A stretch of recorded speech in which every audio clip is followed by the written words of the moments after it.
Yet the UN remains a prisoner of the past. Without reforms, including expansion in both categories of UNSC membership, its lack of effectiveness will only continue. Doctor Jaishankar इस समय US में है, और खाली US में यूं ही नहीं है, वो यूएस को, खास तौर से अमेरिका को घुमा घुमा के दे रहे हैं, धड़ाधड़ धड़ाधड़। Asia, Africa and Latin America, the global south, cannot continue to be shortchanged. They must be given their legitimate voice. It is definitely now a relic of the past.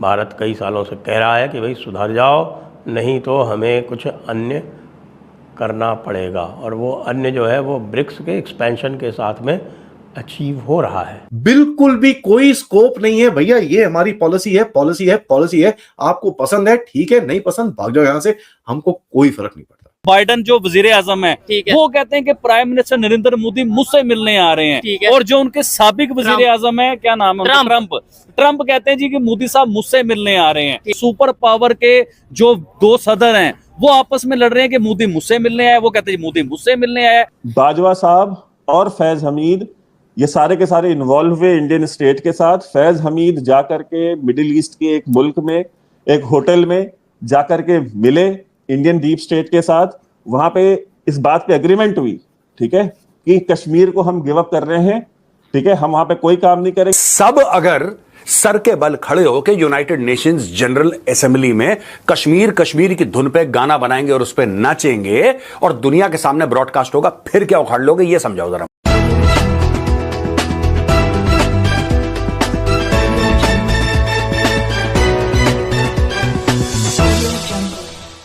UNGA के sidelines पे UN में foreign ministers की meeting इत्यादि हुई, उसमें भी उन्होंने साफ साफ बोल दिया कि भाई कि ये जो यूएन है ये अतीत में लटका हुआ है।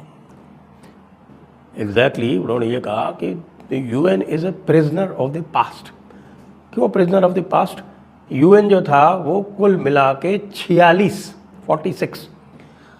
46 देशों के साथ अस्तित्व में आया था। आज उनकी संख्या 200 से अधिक है, यानी 4 गुने से अधिक बढ़ चुका है यूएन।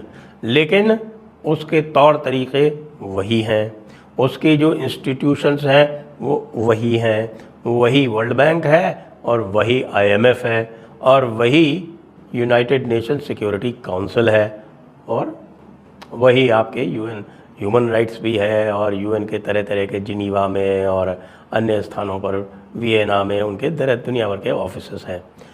और पूरी तरह से एक समझ लीजिए कि वो अब डीप स्टेट के एजेंट के रूप की भूमिका वो निभा रहा है। It is definitely now a relic of the past.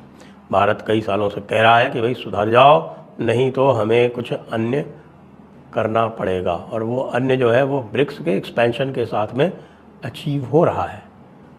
BRICS के जो पुराने 5 थे उसके साथ में और ऐड हो गए 5, तो अब ब्रिक्स बढ़ता जा रहा है और धीरे धीरे ब्रिक्स में और एसोसिएट सदस्य भी बनेंगे और इत्यादि इत्यादि। और सब आप देखिए ग्लोबल साउथ का लीडर भारत बन ही चुका है। तो जो मैं कह रहा था कि यूएस को जो घुमा घुमा के दिया वो बड़ा इंटरेस्टिंग था, क्योंकि उनसे ये पूछा गया कि भाई ये बताइए कि आप जो हैं वो अपनी रिलेशनशिप्स कैसे मैनेज करते हैं। अच्छा, इसका बैकग्राउंड भी देख लीजिए। एक ही दिन पहले भारत को एक एशिया पावर एक रैंकिंग दी जाती है, एशिया पावर्स में उनको देशों को रैंकिंग दिया जाता है कि भाई एशिया में सबसे अधिक इन्फ्लुएंस किसका है। तो पहले भारत नंबर 4 पे हुआ करता था, तो नंबर 1 पर यूएस, नंबर 2 पे चाइना, नंबर 3 पे जापान और नंबर 4 पे भारत हुआ करता था। लेकिन अब जो लेटेस्ट रैंकिंग आई है उसमें भारत 3 नंबर पे आ गया, जापान को पीछे छोड़ दिया है। और ये मैं आपको निश्चित रूप से कह सकता हूँ कि कुछ दिनों में ये चीन को भी पीछे छोड़ेगा, यूएस को भी पीछे छोड़ेगा। भारत जो है वो नंबर 1 पर आएगा एशिया पावर इंडेक्स में। इसीलिए यूएस जो है वो बिल्कुल पूरी तरह से इस समय हॉस्टाइल हो रखा है और वो कुछ न कुछ करके भारत के कई टुकड़े करना चाहता है, जैसे उसने यूगोस्लाविया के लिए किए थे। बाजवा साहब ने अपने सारे कोर कमांडर्स के साथ मीटिंग की। उस मीटिंग में बात हुई, बाजवा साहब ने डिसाइड किया अपने सारे कोर कमांडर्स के साथ मिलके कि ये जो कश्मीर की जंग है, जो कश्मीर की लड़ाई है, ये अब अगर हम इसमें अब और इन्वॉल्व होंगे तो फिर पाकिस्तान सरवाइव नहीं करेगा। अब कश्मीर लेने के चक्कर में हम पूरा पाकिस्तान लूज करेंगे। ये बात उस कोर कमांडर्स की मीटिंग में हुई। उसके बाद बाजवा साहब और फैज हमीद ये सारे के सारे इन्वॉल्व हुए इंडियन स्टेट के साथ। फैज हमीद जाकर के मिडिल ईस्ट के एक मुल्क में, एक होटल में जाकर के मिले इंडियन डीप स्टेट के साथ। वहां पे इस बात पे एग्रीमेंट हुई, ठीक है, कि कश्मीर को हम गिव अप कर रहे हैं, ठीक है, हम वहां पे कोई काम नहीं करेंगे। आपको क्या लगता है जब आर्टिकल 370 हटा और 35A हटा तो उसके बाद पाकिस्तान में जो है एक घंटा खड़ा होने के अलावा और सड़क का नाम चेंज करने के अलावा, श्रीनगर रोड करने के अलावा और क्या हुआ था? श्रीनगर हाईवे बनाने की कुछ भी नहीं हुआ। और यहां पे भी बहुत सारे लोग अंधेरे में थे, उनको यह था कि F-16 आ जाएंगे अगर 370 हट गया। पाकिस्तान भी इस तरह की बातें करता था, इसलिए बिकॉज पाकिस्तानी डीप स्टेट को यह बात समझ में आ चुकी है, वो इस बात पे कंसीड कर चुके हैं, वो कश्मीर को इंडिया को दे चुके हैं। अब आप जो सियासतदान हैं, आप भी उठ जाएं, आंखें खोल लें। आपकी फौज ने कश्मीर के लिए कोई जंग अब नहीं लड़नी है। नहीं तो आप जिन लोगों की बातें कर रहे हैं फैज हमीद साहब की, तो आप आज वो कहाँ पे है? आज वो जेल के अंदर बैठे हुए हैं। आप बाजवा साहब की बात कर रहे हैं, वो कहाँ पे है? वो तो मुल्क छोड़कर भाग चुके हैं।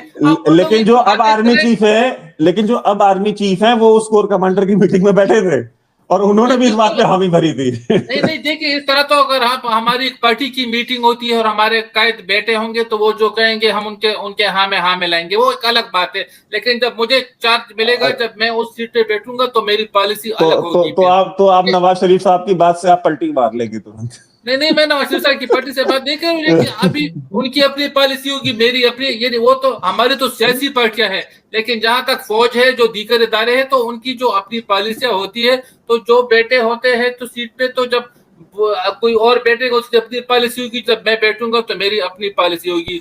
नमस्कार दोस्तों, आज की एक और नई वीडियो में आपका स्वागत है। और डॉक्टर एस जयशंकर ने जो बवाल खड़ा किया है यूनाइटेड नेशन में, पूरी दुनिया देख के दंग रह गई। और बात तो एकदम सही कही है। यूनिफॉर्म इसमें यूनाइटेड नेशन के जो 5 मेंबर हैं उसमें चेंजेस ज़रूरी हैं, उसको अपडेट करना ज़रूरी है, क्योंकि 5 देशों के हाथ में पूरी दुनिया की पावर दे देना गलत है। और वो भी इतने टाइम से ये लोग लेके बैठे हुए हैं, बाकी किसी देश को, बाकी किसी कंट्री को पावर देना नहीं चाहते। और वही बात डॉक्टर एस जयशंकर ने कही कि अगर आप इसको नहीं इसमें रिफॉर्म करते हो तो फिर प्रॉब्लम होगी, क्योंकि अब और भी बहुत सारे संगठन खड़े हो रहे हैं जो कि एक दिन बड़े होंगे और बड़े हो करके वो यूनाइटेड नेशन को चुनौती देंगे। और इसमें कोई शक नहीं है, जैसे जिस तरह से ब्रिक्स चल रहा है और G20, और इस तरह से जब बहुत सारे कंट्री मिलके कोई बड़ा संगठन यूनाइटेड नेशन के सामने खड़ा कर देंगे तो यूनाइटेड नेशन में बहुत ज़्यादा चैलेंज उनको फेस करना पड़ेगा।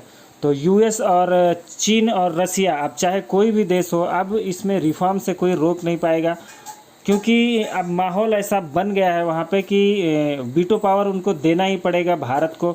और जो भी कंट्री डिज़र्व करती है उन कंट्रीज़ को वीटो पावर अब यूनाइटेड नेशन में मिलेगा ही, क्योंकि इसकी शुरुआत डॉक्टर एस जयशंकर ने कर दी है। और एक तरह से धमकी भी दे दी है यूनाइटेड नेशन को कि तुम अब अपनी मनमानी बंद करो, नहीं तो फिर ऐसे बिल्कुल भी नहीं चल पाएगा।